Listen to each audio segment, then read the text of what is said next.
आदित्य, करण, रिया और प्रिया एक जर्जर सड़क किनारे भोजनालय पर रुकते हैं। विराटनगर की उनकी यात्रा क्षण भर के लिए रुक जाती है। ढाबा मालिक ने चेतावनी दी, बेटा आगे मत जाना। उसने पूरे गांव को शाप दिया। करण उपहास करता है, गंभीर चेतावनी को खारिज करते हुए, यह सब अंधविश्वास है चाचा, हम जा रहे हैं।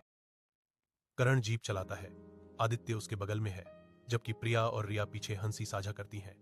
वाहन खेती के उपकरणों से लदा हुआ है। जीप में एक ऊबड़ खाबड़ सवारी पर करण पूछता है, अरे इस विराटनगर में कौन खेती करता है?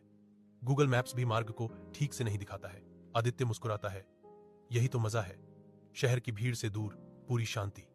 मैंने सुना है कि वहां की मिट्टी सोना देती है। प्रिया चिंता से देखती है, यह शांत है लेकिन थोड़ा ज्यादा। देखो यहां एक भी पक्षी नहीं दिख रहा है। एक अजीब सन्नाटा जर्जर गांव को दबा देता है। जैसे ही वे आते हैं, सड़क के अंत में काला पड़ा हवेली मंडरा रही है। आदित्य, मुझे यह जगह पसंद नहीं है, वह हवेली हमें घूर रही है।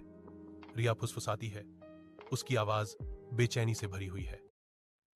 करण तिजोरी का भारी दरवाजा खोलता है, कब्जों के विरोध में कराहते हुए, खजाने का नहीं बल्कि एक ठंडा दृश्य प्रकट करता है। खून से सने कागजात और एक डरा हुआ मानव अंगूठा अंदर बिखरा पड़ा है, जो अकल्पनीय रहस्यों और विश्वासघात का संकेत देता है। करण का चेहरा पीला पड़ जाता है, क्योंकि वह आदित्य को दस्तावेज दिखाता है जिसमें भूमि घोटाले का विवरण उन पर एक गहरा साया डालता है। बारिश हो रही है, क्योंकि दोस्त हवेली के अंदर शरण लेते हैं।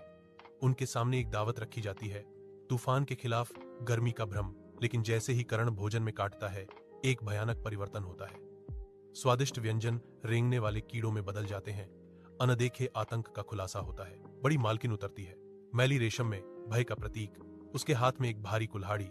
उसकी निगाह हिंसा का वादा करती है। रात के आवरण में बड़ी मालकिन जबरदस्ती प्रिया को प्राचीन हवेली की दीवार के पीछे खींचती है, पत्थर पीसता है, उन्हें अंधेरे में बंद कर देता है, जिससे करण और आदित्य निराशा में चिल्लाते हैं। एक भयानक एहसास होता है, बड़ी मालकिन अपने रहस्य की खोज के लिए बदला लेना चाहती है।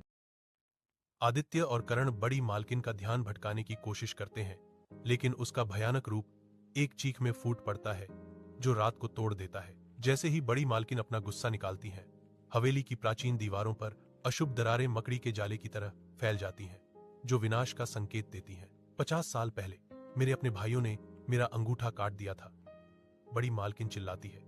जब तक यह अंगूठा फिर से नहीं मिल जाता, मेरा बदला खत्म नहीं होगा।